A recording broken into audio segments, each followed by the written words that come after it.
good afternoon to you all, and thank you very much for coming today to this seminar. We are very, very privileged to have one of the senior directors of the Organization for Economic Cooperation and Development, OECD, in Paris, Segio Arzeni. Iconic at the OECD, iconic through the network that the OECD has developed, in particular around local employment and economic development issues, and the Center for Entrepreneurship, which focuses attention on entrepreneurship development, etc. Yes, the OECD, just a few figures, 3,000 people based in Paris. We have just a few communications and publications offices in Washington, Tokyo, Berlin, and Mexico, because the OECD publishes something like 500-600 books a year.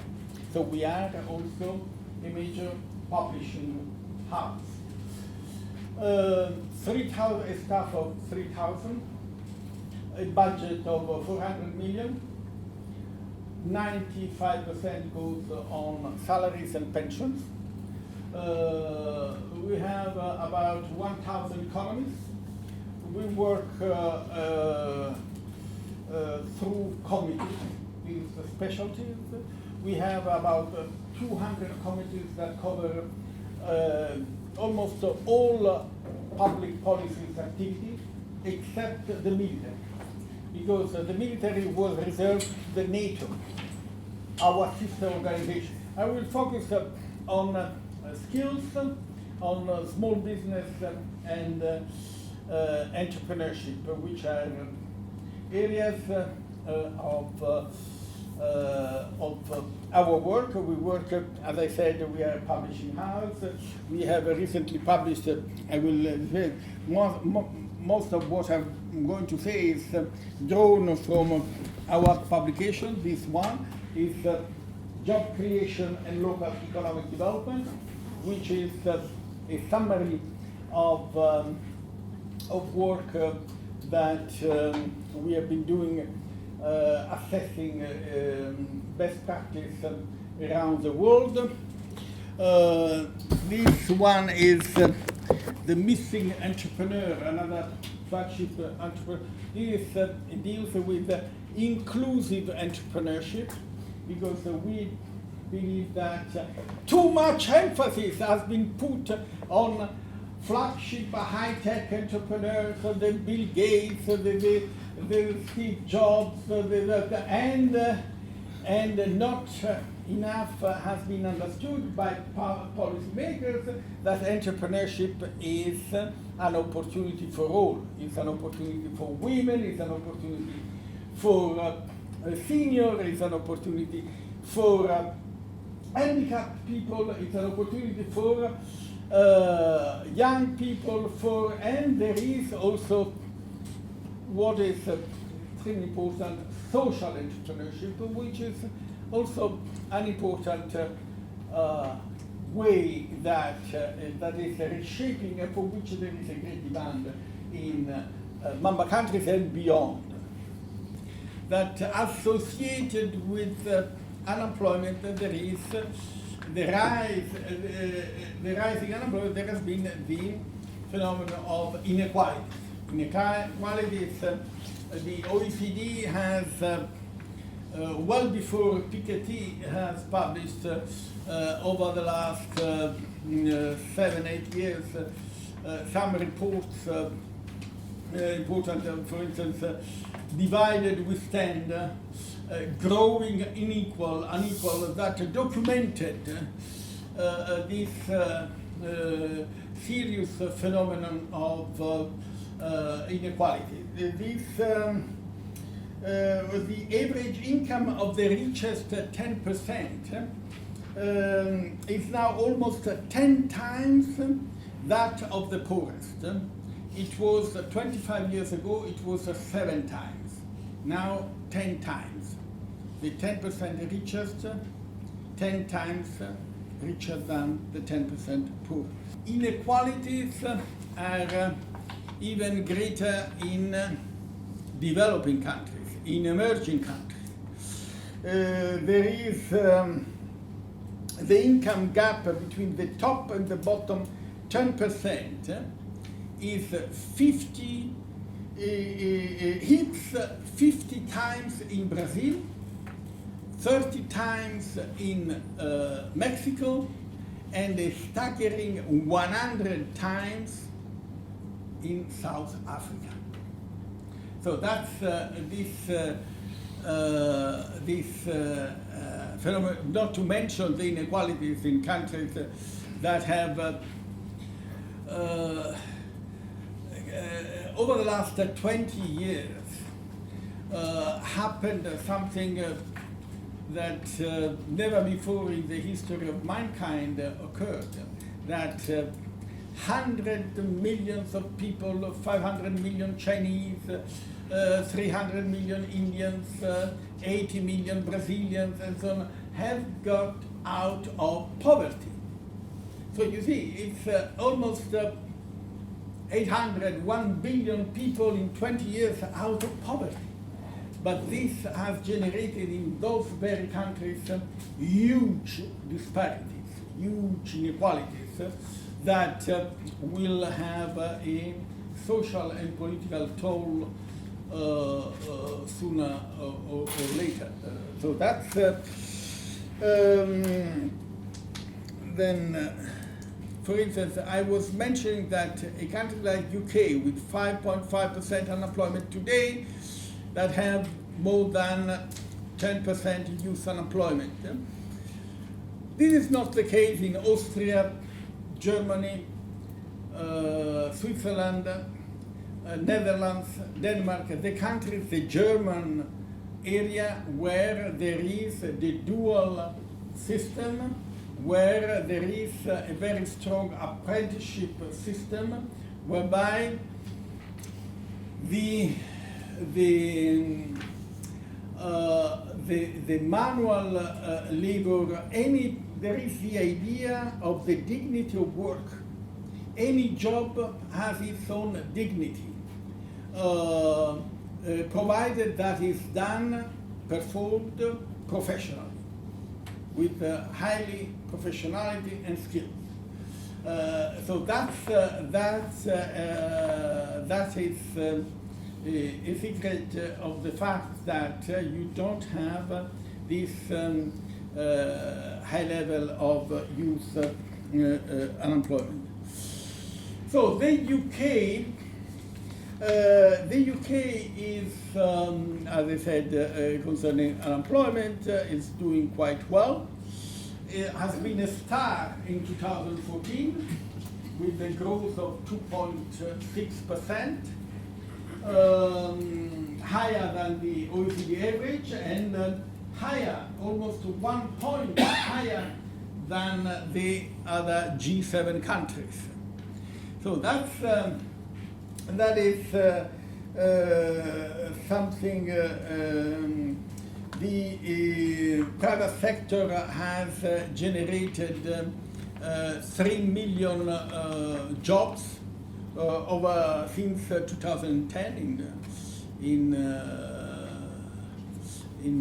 5 years, less than 5 years. 3 million jobs is an amazing achievement. But despite what one would have expected, that with this economic success, low unemployment, strong economic growth, the government would go to the poll on riding a horse, a triumphant horse, and it's not the case. All the polls often got it wrong, but what they say is that today the fight would be very close, very close. This is what they say, but we will see tomorrow what the result. But in any case, this is one of the paradox of the UK. But the UK, for a foreigner like me, It's also after World War II, when Winston Churchill won the war, he was defeated. So the British electoral body has sometimes produces unexpected results, so we could say so. The UK is doing well, but some of the reasons are maybe hidden in this table, because the labor productivity is in the UK is really real wages, real GDP per capita, labor productivity is flattening. Since for the last 10 years, more 12 years, there is no more growth.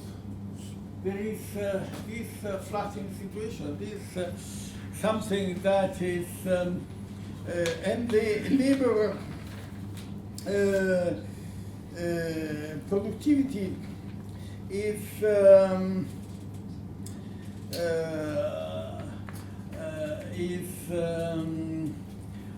one of the key factors that concerns the performance of the UK economy. We think we have delivered last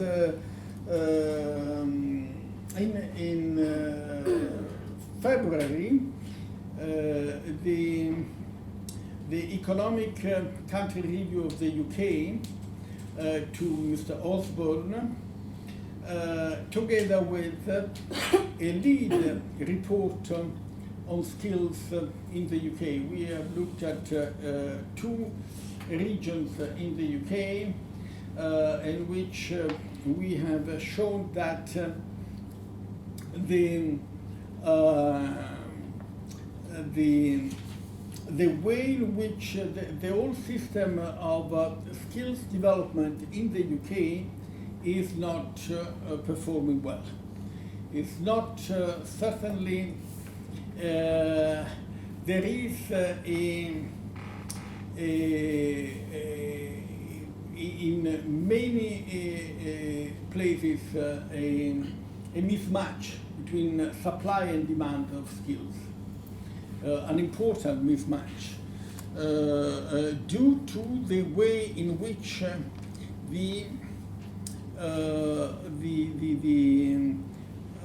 because it's very costly, by the way, for taxpayers, the whole system of education and training, but is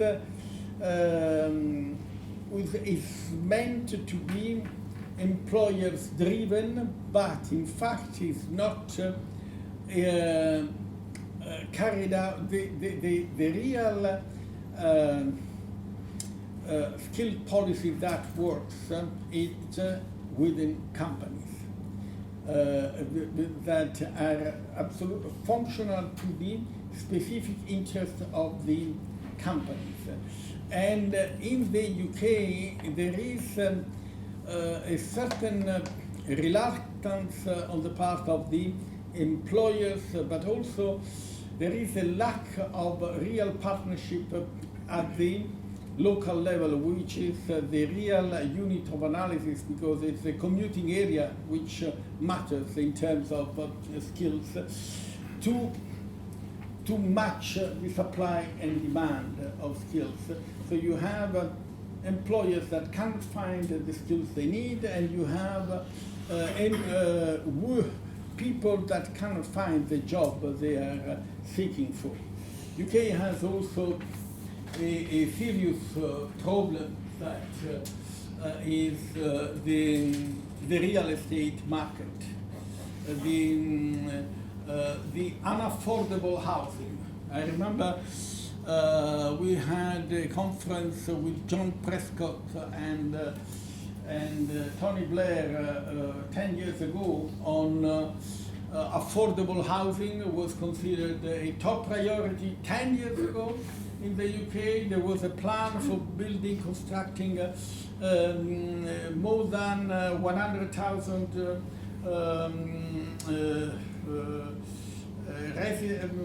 apartments, 100 to be sold, decent apartment to be sold, 100 square meters to be sold at £100,000, but the situation, I don't know how this, whether this project, because there has been also changes, never ever took off, but certainly the situation of unaffordable housing in central London, the Brits have been expelled, basically. So that is a situation that creates, it's linked to the phenomenon I was mentioning about the inequality. That is growing unequal. And the UK is growing, but it's growing unequal. And this inequality is creating political and social tensions. Why the local level is so important? It's so important because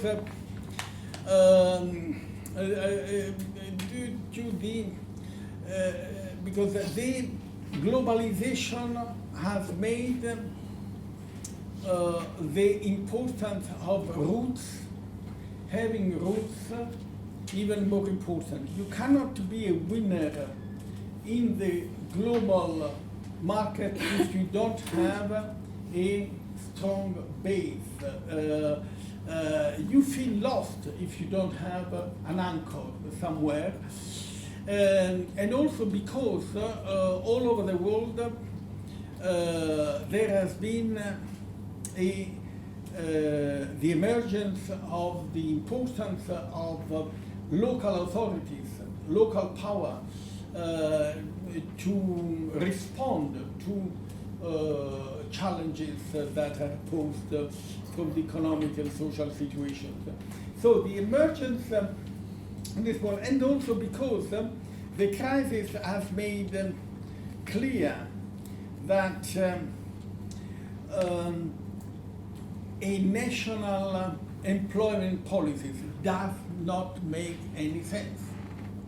Does not make sense because the situation is very different. It's very different, the situation from Colchester to Merseyside.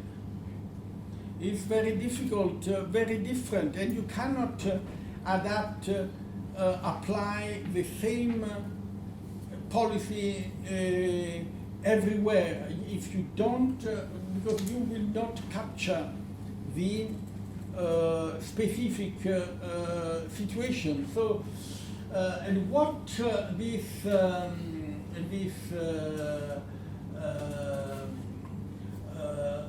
is a map showing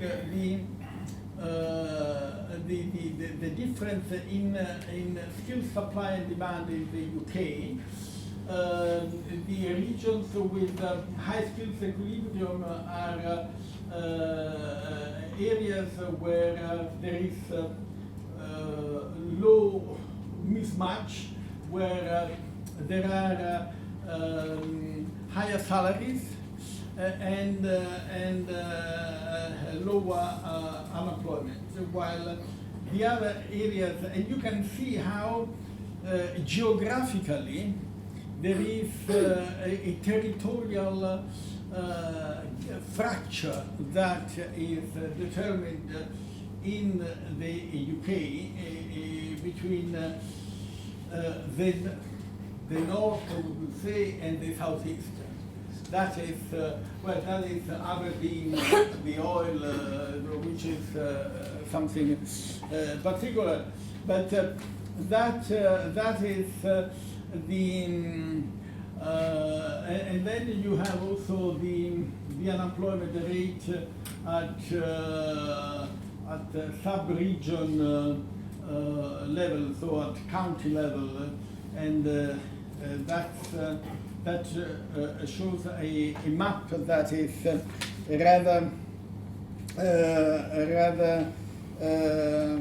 patchy. So it's a leopard skin situation, and you cannot address a leopard skin situation with one size fits all policy, or urbi et orbi erga et omnes, as would say the Latins.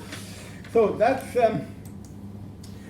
the local level matters also because there is a particularity that national policies are focusing on national champions, on big companies entertaining a special relationship with politics and government. There is a coziness that is not particular of crony capitalism of developing countries, but it's also in developed countries. And while the vast majority of SMEs, and the case of BEPS I was talking about concerning the taxation of large companies versus small firms, create the fact that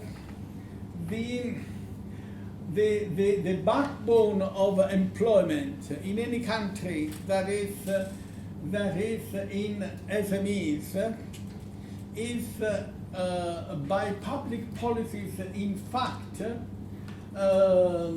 not so much taken into account. What is important, what we are focusing on, talking on entrepreneurship, is skills in entrepreneurship, because you cannot encourage people to enter into entrepreneurship, self-employment, without providing a minimum basic skills. This is combined also with all the debate on financial education. So it's important to provide this. Why we have launched a program on entrepreneurial universities to encourage universities to build programs, but not programs in the business schools for entrepreneurs, but in all other faculties. If you study architecture, trying to become an entrepreneur as an architect. If you study veterinary, as a vet entrepreneur. If you are studying chemical or all those things, the scientific disciplines, but other disciplines, to apply them to entrepreneurship. So that's and also to develop an entrepreneurship education to everyone. And now I'm ready to take your questions and objections to what I said. Thank you. Well, thank you very much.